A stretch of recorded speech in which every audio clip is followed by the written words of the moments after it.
It's the SKOR North Twins Show.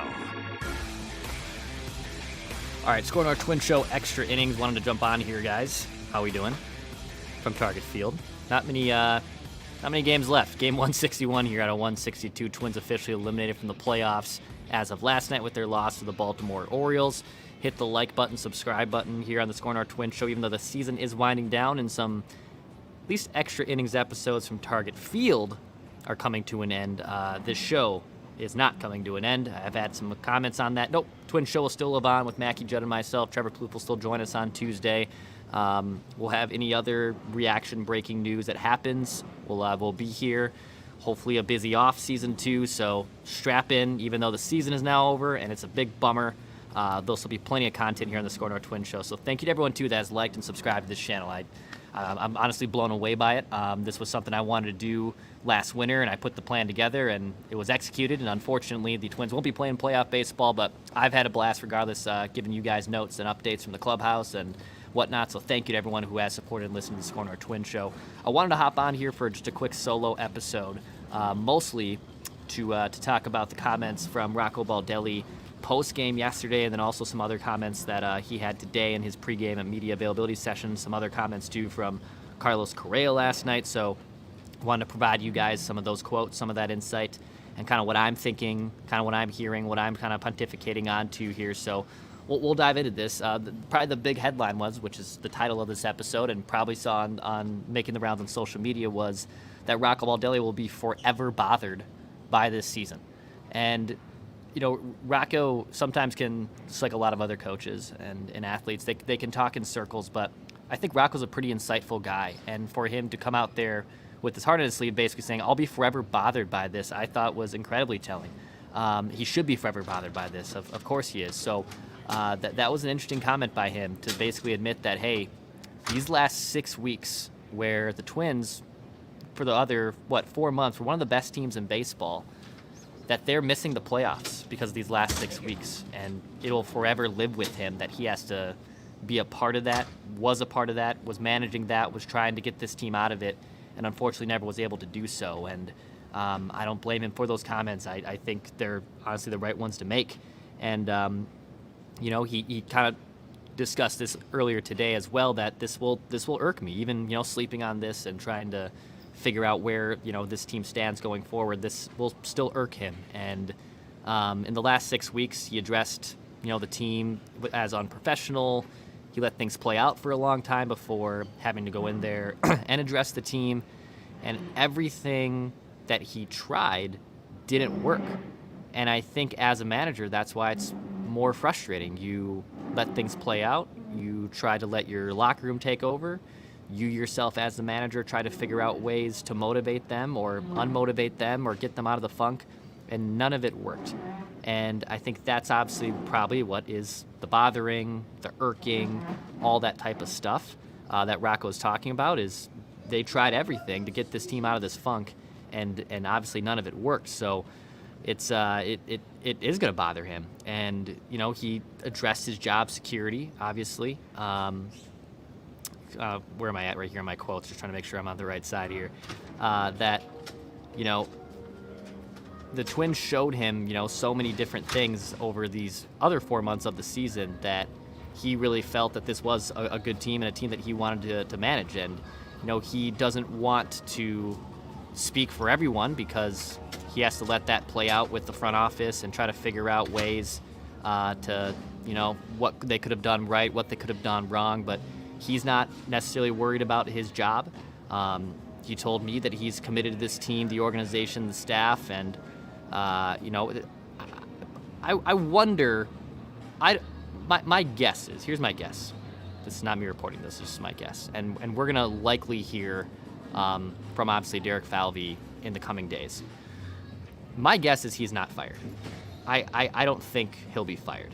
Now, if that's Derek's call, I don't think they fire him. If an ownership group in the Pohlads, who I know have also been under the microscope for every right and wrong reason, mostly right reasons, I should say, if they make a decision on him, I don't know what they're thinking. But it's my guess that Rocco is retained and stays here as manager. But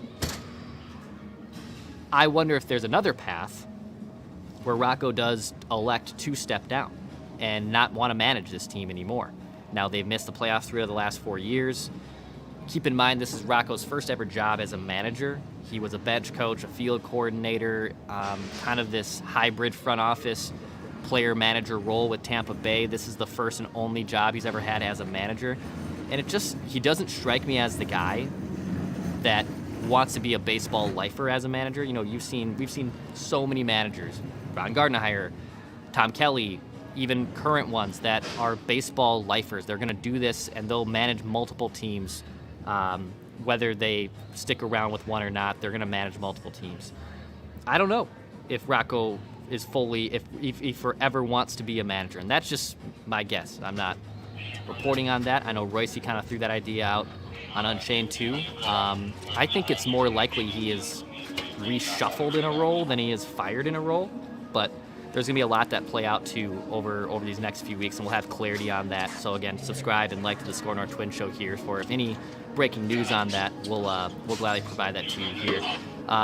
Rocco did address the booing. Obviously, and this is as loud as I've ever heard any booing for Rocco Baldelli. And Rocco said the fans have a right to feel almost any way they choose. And frankly, anytime we've had success here, I've heard them. The Twins fans have showed me in the playoffs, like last season, amazing things that can control the outcome of a game, and you can't have greater passion than what I saw. So if I'm going to accept and take and enjoy all that, I'll take the criticisms as well. So, I mean, Baldelli's been booed a ton on this homestand, this final one, from Twins fans. Obviously, the aggregation on Twitter is there as well. But he's aware of the booing. It doesn't bug him. And I'm not surprised at all that, you know, it's not something that he's bothered by any means. But it is interesting that fans have gone sour. And I think it's more of a trickle-down effect. I mean, hell, there was fans yelling "Boo Rocco" on Thursday night, and other fans saying, "Don't blame him, blame the owners." There seems to be a Spider-Man pointing meme of who is to blame here, and Rocco Baldelli definitely deserves a portion of that blame. But it is. I'll be curious to see what happens with his fate, and we'll hopefully have clarity on that in the coming days, or maybe even weeks after the season actually ends, when they sit down and figure out what direction this team wants to head in. On Carlos Correa, waited for him in the locker room yesterday after the game, and Correa also addressed some of the things with his foot, and even took some also ownership, basically admitting that, you know, if you want to blame anyone, blame him. He missed 2 months. Now, when asked, could you have accelerated things, any faster? Could you have done anything differently? He wasn't sure. He also refused to comment on the severity of the threshold of pain with his current foot. Didn't want to comment on that. I did ask him about, do you have to take some of these younger players who have struggled with stamina and trying to produce for a long season, do you have to take them under your wings at all? And he said, of course, that's my job. I'm a leader. I need to do that, and I need to help out these guys. And it does feel like there's a collection, speaking of Spider-Man pointing memes of who's to blame, there seems to be at the top of the list this team running out of gas. I think that quote was used by Royce, used by Carlos. I think Rocco's used it in some form. They ran out of gas. And, when they had to rely on guys like Royce Lewis, Brooks Lee, who are getting their first taste of a full big league season. I know Royce has been here in parts of 3 seasons, but he hasn't been this healthy. And by being this healthy, he still obviously missed a good chunk of games to start the year. That this team just ran out of gas, and they have to condition and perform in ways that have to keep them healthy. And Rocco today in his availability touched on that you have to prepare as a veteran or a young player. You have to prepare the same way every single day. And sometimes the results of a 4 for 4 versus an 0 for 4 are going to happen, but you have to prepare the exact same way. And I think having younger players and classic younger generation versus older generation trying to understand that is tough for younger players to accept that, especially when they've been successful at all different types of levels of lower baseball and high school, college, etc. But this team, this young nucleus has to figure out ways to be competitive and to be just better and healthier and put themselves in positions where they can sustain 162 games. As much people dump on the Guardians, they're frauds, how do they do this? They're conditioned and they're positioned to play a bunch of games. And even when they lose star players like they did with Shane Bieber, their pitching staff is patchworked, but it works.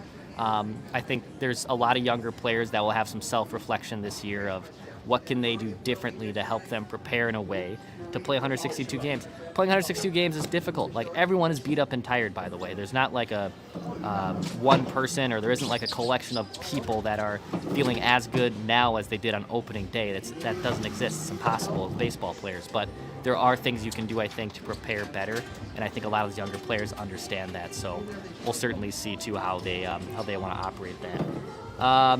What do I got here? I think that's kind of most of my stuff here from availability today.